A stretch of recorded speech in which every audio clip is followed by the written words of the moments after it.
सावित्री 2 बेटों की माँ थी। उसे इस बात पर बड़ा घमंड था। वो मानती थी कि बेटे घर की शान होते हैं। ये ले सावित्री, मिठाई खा, मेरे यहाँ पोती पैदा हुई है। ये सुनते ही सावित्री मुंह बना के कहती है, अरे तू तो लुट गई, बर्बाद हो गई, तेरे यहाँ लड़की पैदा हो गई। अरे तू ऐसा क्यों कह रही है? मैं तो बहुत खुश हूँ। अरे जब तेरी पोती के पीछे तुझे खर्चे पर खर्चे करने पड़ेंगे ना, तब ये तेरी सारी खुशी गम में बदल जाएगी। पहले लड़की की पढ़ाई लिखाई का खर्चा, फिर उसकी शादी का खर्चा। अरे आजकल की शादियाँ कितनी महंगी हो गई है। गहने बनाओ, लाखों रुपए पानी की तरह बह जाते हैं। लड़कियाँ तो सिर्फ खर्चा करवाने के लिए ही पैदा होती हैं। इस तरह लड़कियों के प्रति अपने विचार व्यक्त करते हुए सावित्री ममता को लंबा चौड़ा भाषण देके चली जाती है। अब तो आप लोग इस कहानी में सावित्री देवी का पात्र अच्छी तरह समझ ही गए होंगे।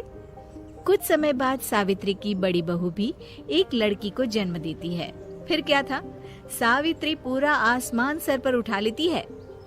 हे भगवान, ये तू मुझसे किस जन्म का बदला ले रहा है? अरे मैं तो मंदिर में रोज आकर तुझसे कहती तो थी कि मुझे एक पोता चाहिए, और तूने मुझे पोती दे दी। इतनी मिठाइयाँ और प्रसाद चढ़ाने का क्या फायदा हुआ? तभी सावित्री की बहू निशा कहती है, क्या माँ जी, आप भी इतनी सी बात पर नाराज हो गई हैं? देखिए तो आपकी पोती कितनी सुंदर है, बिल्कुल आप पर गई है।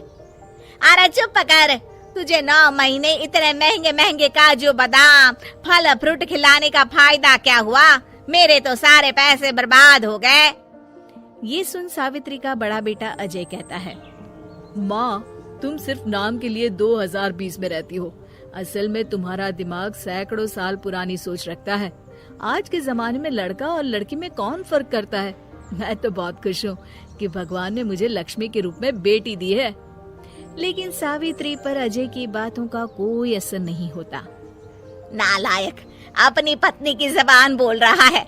मेरा बड़ा बेटा तो हाथ से गया। लेकिन सावित्री देवी हार मानने वाली नहीं थी। वो पोते की चाह में अपने छोटे बेटे विजय की शादी करवा देती है।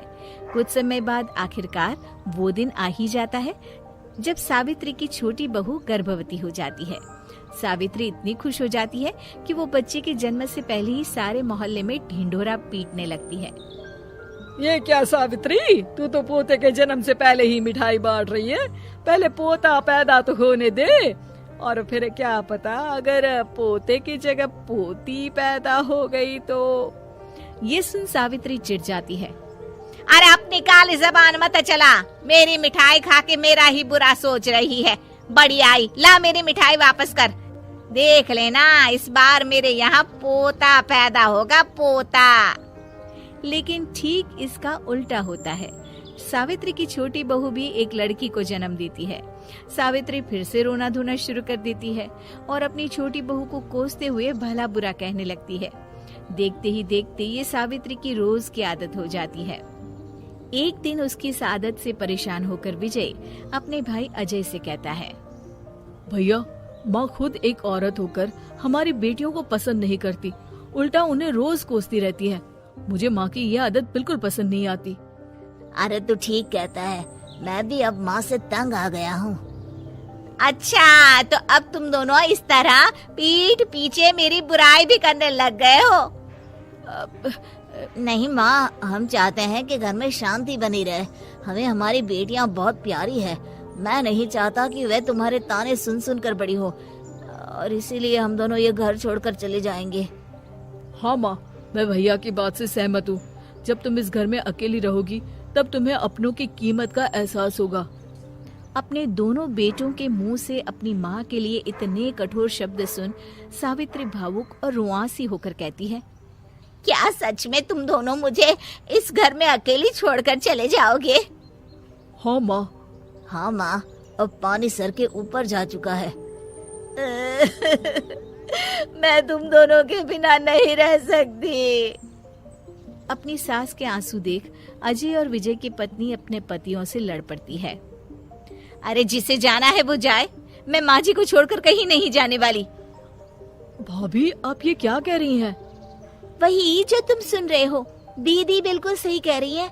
हम बेटियों के संस्कार हमें सिखाते हैं कि सास माँ समान नहीं बल्कि माँ ही होती है और उस माँ की जिंदगी भर सेवा की जाती है।